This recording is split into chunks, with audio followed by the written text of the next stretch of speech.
And hello, this is Eamonn O'Brien. You're so welcome to the Reluctant Speakers Club Expert Series. And coming up today, we're going to talk about the power and the importance of building your personal brand, both online as well as offline. And we have an outstanding guest who can help us to get to the bottom of all of that. This is Martin Shervington. Martin, hello. Hello, Eamonn. I'm on location. I'm down in Silicon Valley today, so you're probably going to have a little bit of background noise, everybody. Well, that's wonderful. Well, just in case, for anyone who doesn't know who Martin is a consultant, a coach, an author, and an absolute expert on anything to do with Google Plus, which is where I came in touch with you first, but also somebody who really knows a great deal about helping people to be found online and especially building community. So, Martin, delighted to have you. Good to be here. Wonderful. And you're having a latte there, which I'm quite jealous about. I am. It's delicious. Yeah, proper coffee. Now, question for you. So, for people who want to get noticed online, the notion of having to have a personal brand, why is that so important today?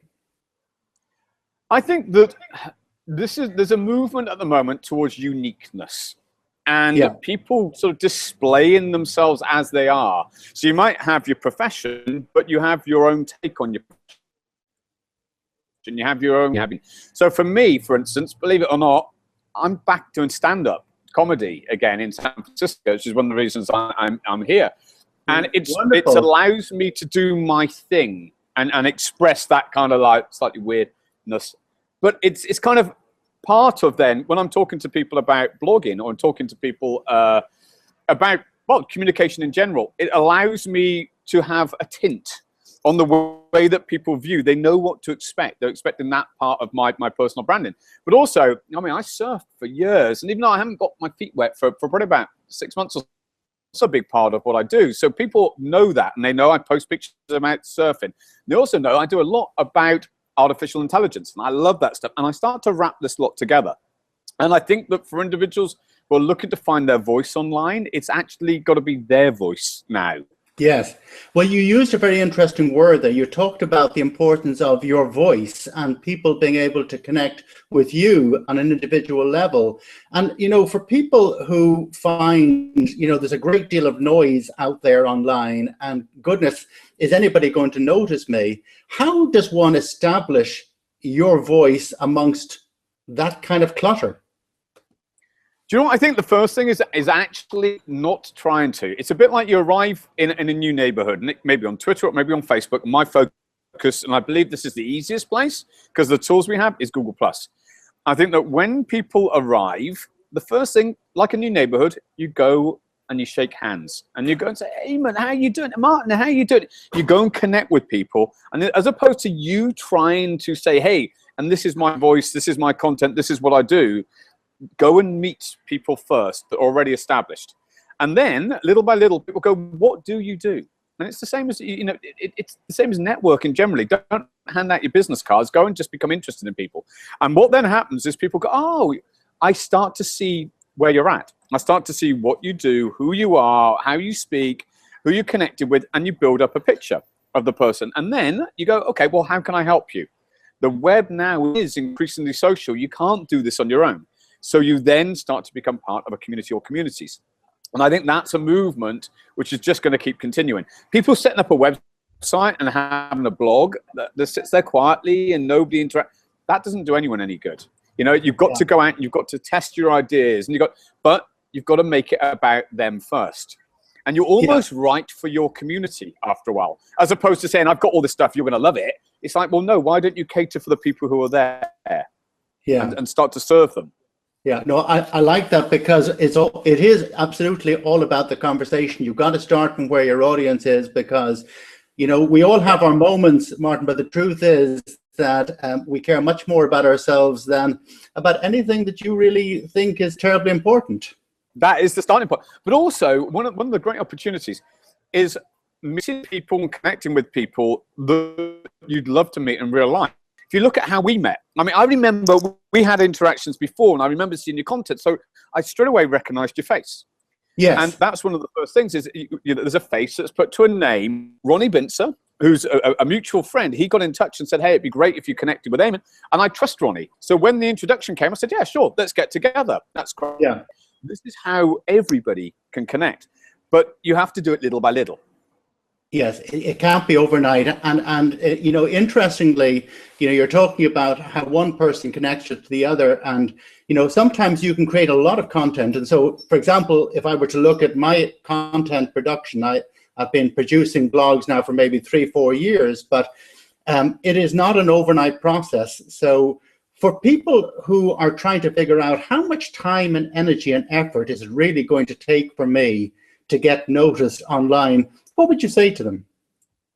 Do you know what? I think there's an easy way, which is, let's go back to one of the best systems in the world, which is if you want to simply click a switch and have people see your content or get to your website, you can use Google AdWords. People can put in search terms and you can appear, and you don't have to worry about any of this social stuff. You just buy the attention straight to your site. So that's at one end of the scale. Now, the other end of the scale is that you blog, you build a community of people around your content, you build those relationships. And how long does it take to build relationships? So you go, okay, well, do I put more time? And you go, oh, 10 hours, that's a lot. But if you can put more in, maybe 5 up to 10 hours a week of building relationships, you get leverage online. That's one of the things that's different. If you go to a networking team, you meet some great people, but they don't necessarily amplify that content to their audience. They don't share that to their audience. And the big thing with what you do, particularly on Google Plus, we've got a search engine attached. So one of the things is seen it like any investment. And the more people want to be an authority in their niche with their voice in that subject matter, then the more effort they're going to have to put in. I think a lot of people on the outside that have a website, maybe have a blog, they don't quite get social yet. They haven't experienced it. And I think one of the things is Hangouts and Hangouts on Air as a live stream event that can go on to YouTube. That's one of the changing points for a lot of people in business, because suddenly they can have people that can talk whilst they're, and they can even join in the film strip. And so you can run events and have very high level of engaged community activities. Whereas to do that, oh, got a bit of noise, to do that elsewhere, you may have to hire a room, you may have to invite people, you don't know if anyone's going to turn up. So the digital world allows for a low risk entry into finding those people. It does, and it creates the opportunity for instant content, and the content that you can create literally, you know, so you are there over in California, I'm here in Dublin, I'm having conversations most every week with folks all around the globe, and it's extraordinary that we can do that. But your point earlier is absolutely right. It took a while before, I guess, we got to that point. Absolutely, and I think that it's something which I always say, you've got to let out, just buy your traffic, just spend your budget, you don't have to do anything. But that's not the vision. The vision is for people to have almost a system that allows their content to have a life of its own. Yeah. And that's where search comes in, and that's lovely, and you get known for something. Yeah, and if you were to give advice to people who are trying to not just get started, but really get going, because a lot of people have experimented for quite some time online, maybe not gotten the reaction they want, maybe they've got a bit fed up with the fact you now have to pay to be seen on Facebook and elsewhere. So if you were giving people advice on building community, what would you say are the top 2 or 3 things above everything else you really need to pay attention towards? Do you know what, the first one we probably covered, which is always make it about them.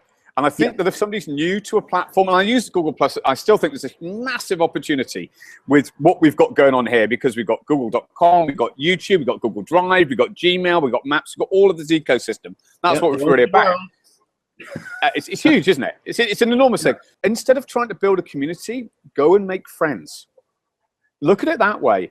And bit by bit, you change your mentality of what the opportunity is. And then after you've done that, maybe for a month or 6 weeks, and attend events and find out if you know people already on Google Plus, go and connect with them. Go and have a conversation. Let them know that you've just arrived. Once you've done that for a while, then you can start bringing in your content. Then you can start to find out who engages on that content. So we get into the next bit, which is you pay attention to the people that are paying attention to you. And you nurture those relationships. And if you don't nurture them, then people after a while just disappear. So Yeah. you begin to build up your community, build up your tribe around your content, but you serve them. And the ones that like you and your style and your brand, based upon whatever it is that you're into and they're into, those are the ones that eventually become your community. A bit of advice, you've got another one, which is don't try and start a community. Don't try and start a Facebook group. Don't try and, you know, force people like into that. Allow it to naturally emerge as the right next step for that group of people. And it took me, I was on Google Plus for probably about 10 months before communities came. And communities are wonderful, but we've also got the ability to use Google Circles as a way to email people. So another tip is that you build up micro little, I love Seth Godin's work. So permission marketing back in 2001, 2002, I read that. And I've applied that to Google Plus. So you can build people and you can serve them special content and deepen the relationship. And one of the biggest things, the final tip on this, is don't sell. Don't try and sell to the community. Allow the community to amplify your content, build your personal brand, then more people will come. And do you think that when it comes to selling, is that the biggest sin, or do you have another pet peeve?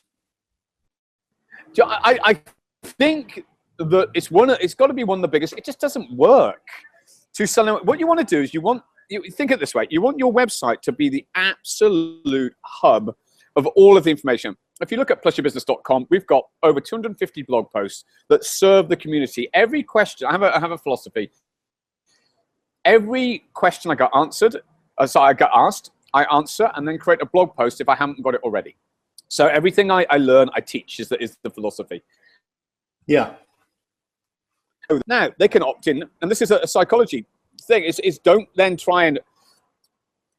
But let's look at it this way. Think about social being distribution. Think about your site being about deepening the relationship. The first thing, what I was going to say is don't rush to sell. Look at building the relationship deeper. Look at having a newsletter. Look at the newsletter being useful information, not just whatever you feel you should be putting out that week. Serve the community. That's the main thing. And I think that as people begin to see how it takes time to do a good job with this, then the attitude changes. If you people are in a rush, set up a perfect landing page, do some testing, use Google AdWords. Honestly, that's the best view.